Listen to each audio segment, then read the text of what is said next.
Hi friends, welcome to PNK education.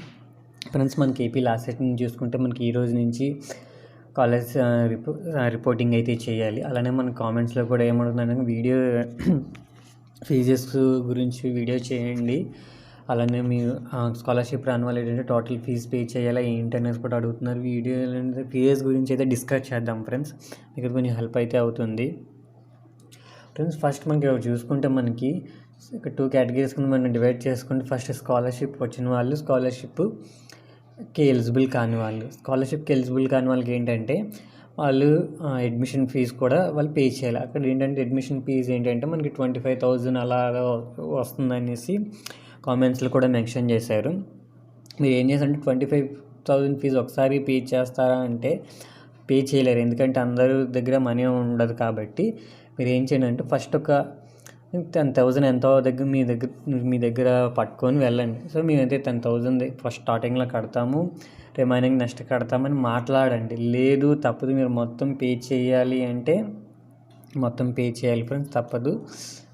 ఇదైతే private స్కాలర్షిప్కి eligible కాని వాళ్ళకి మీరు పేమెంట్ అయితే చేయాలి. ఒకసారి మాట్లాడండి, రిక్వెస్ట్ చేయండి, మ్యాక్సిమం ఒప్పుకుంటారు.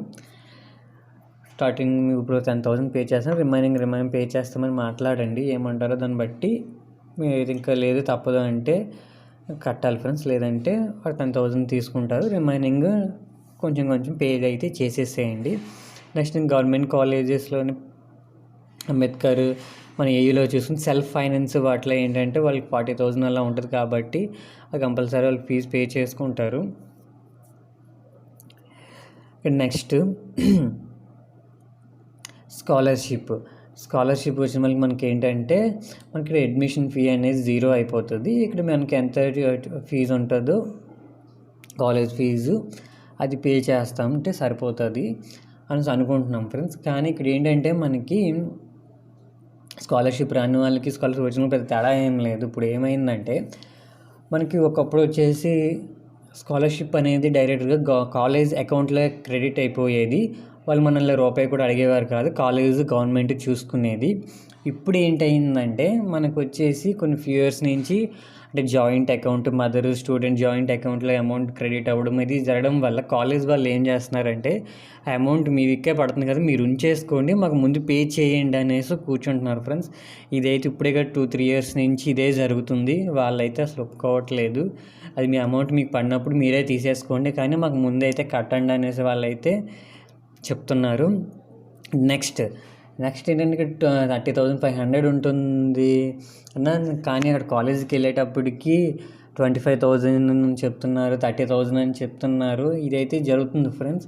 ఎందుకంటే ఈ 35,000 వీళ్ళు ఏంటంటే ఒక 3,000 or 4,000 అయితే ఛార్జ్ చేయట్లేదు. ఏంటంటే అడ్మిషన్ ఫీజు లేదంటే బిల్డింగ్ ఫండ్ అనేసి ఒక 3,000 or 4,000 అయితే పర్లేదు. కానీ ఇక్కడ ఏంటంటే చెప్పి ఆ ఫీజెస్ ఈ ఫీజెస్ అని చెప్పి మనకి 10,000, 15,000 అనేది వేస్తున్నారు. ఇంచుమించుగా 30,000 అలా అయితే పే చేసుకుంటున్నారు ఫ్రెండ్స్ ప్రైవేట్ కాలేజెస్లో వచ్చేసి.